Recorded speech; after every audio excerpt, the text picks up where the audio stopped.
Sega Dreamcast. When the Dreamcast hit North America in September 1999, it launched ideas the rest of the industry wouldn't catch up to for years.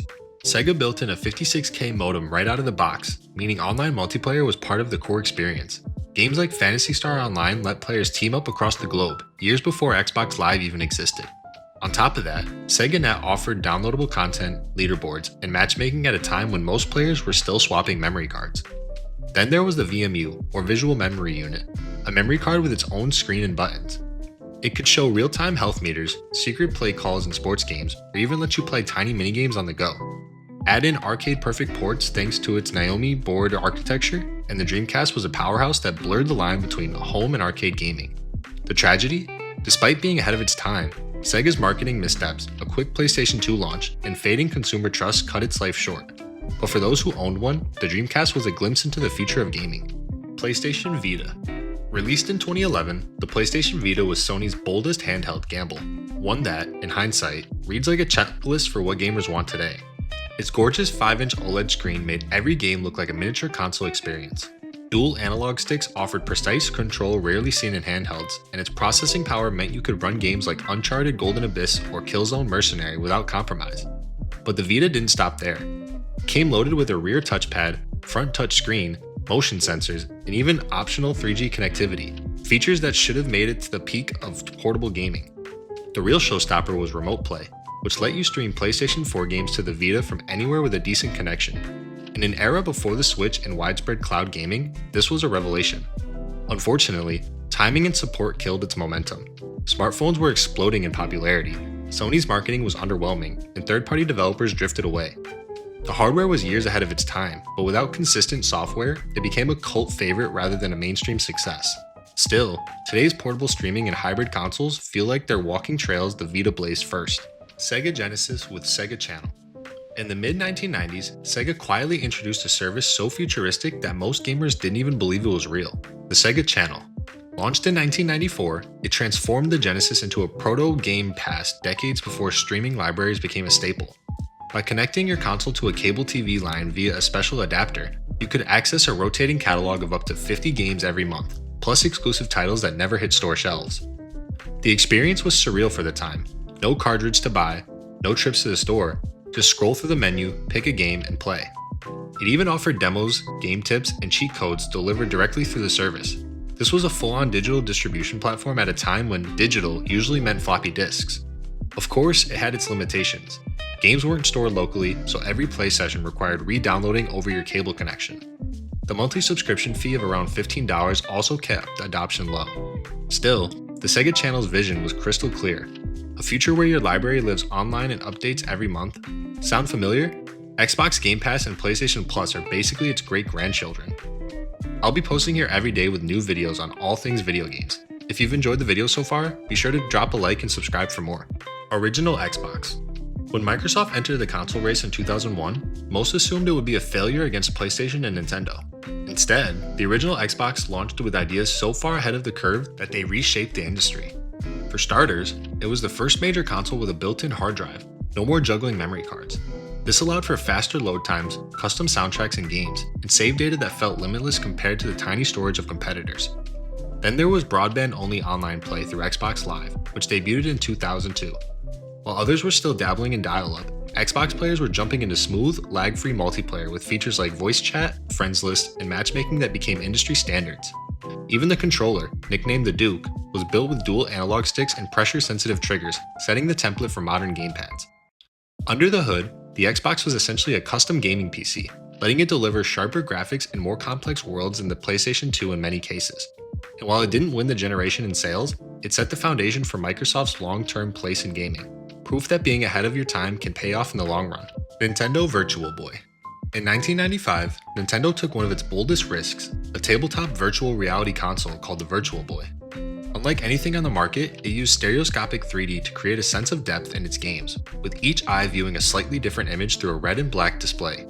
No console before it had attempted true 3D visuals on this scale, and in theory, it was a glimpse at the future of immersive gaming. The hardware was bizarrely unique. Players leaned into a visor mounted on a stand, holding a dual D-pad controller that allowed movement in two directions at once. Some games, like Mario's Tennis, made smart use of the depth effect, creating gameplay you couldn't replicate on a standard TV. But the Virtual Boy's innovation was buried under its flaws. The monochrome red display strained eyes, the headset was uncomfortable for long play, and the library was small, just 22 games worldwide. Nintendo pulled the plug within a year. Still, the Virtual Boy deserves credit. It was a brave experiment that predated modern VR headsets like the Oculus Rift by nearly 2 decades. It may have been a commercial flop, but conceptually, it was light years ahead of its time. PlayStation 3. When Sony launched the PlayStation 3 in 2006, the reaction was split between awe and shock. It was a technological beast, a cutting-edge Cell Broadband Engine CPU, a Blu-ray drive, HDMI output, and built-in Wi-Fi at a time when those were far from standard. The Blu-ray player alone pushed the console's price sky high, but it future-proofed the PS3 for HD gaming and movies long before streaming took over. Sony also aimed for seamless multimedia integration. The PS3 could store and play music, videos, and photos, connect to the internet, and run apps, essentially acting as a home entertainment hub. It even supported Linux installations, giving developers flexibility for a console. The vision extended to online gaming with the PlayStation Network, which offered free multiplayer, digital game downloads, and a virtual storefront. While the Xbox 360 had a head start in online features, the PS3's hardware power eventually allowed for jaw-dropping games like The Last of Us, Uncharted 2, and Metal Gear Solid 4.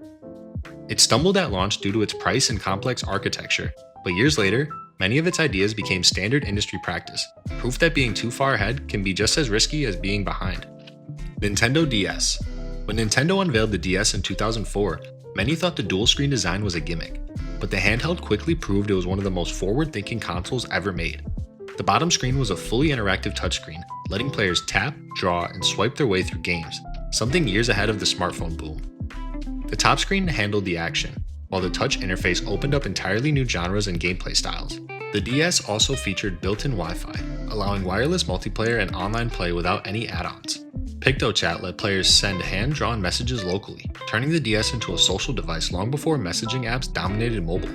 And with its backwards compatibility with Game Boy Advance titles, it offered an enormous library right out of the box.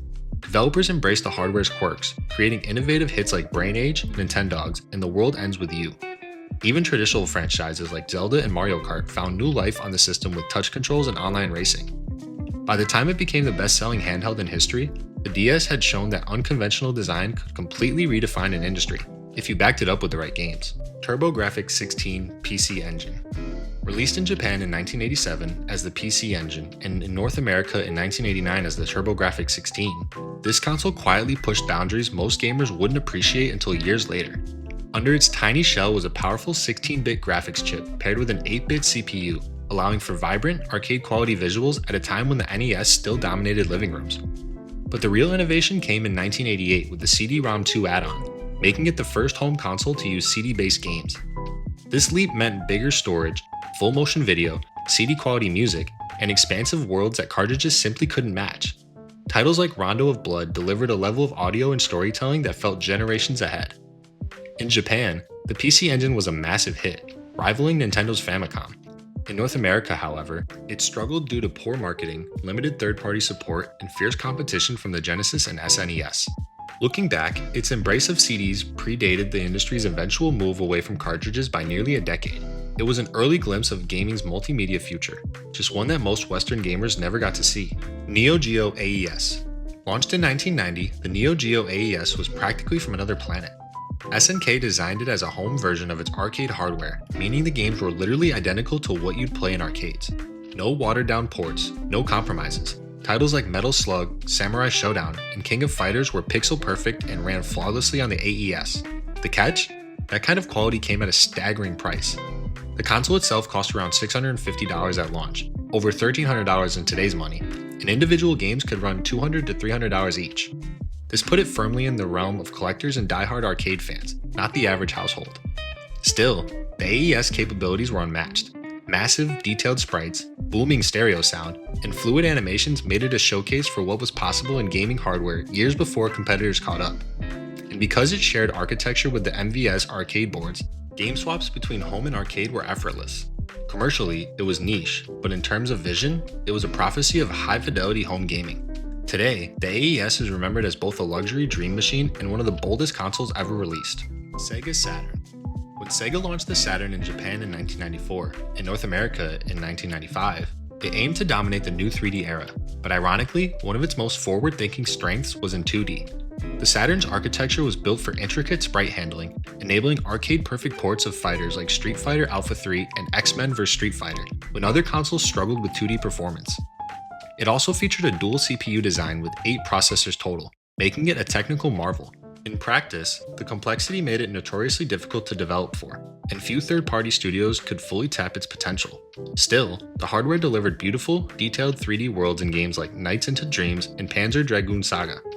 Another ahead-of-its-time feature was its embrace of expansions, including a cartridge slot for memory upgrades and compatibility with the Netlink modem, which allowed online play for select games years before that became standard.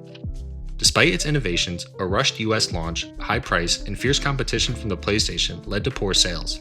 The Saturn's ambition outpaced its execution, but for those who experienced its best games, it was a console that hinted at the future while honoring the past. If you made it to the end of the video, let me know in the comments what console on this list was your favorite. Thanks for watching.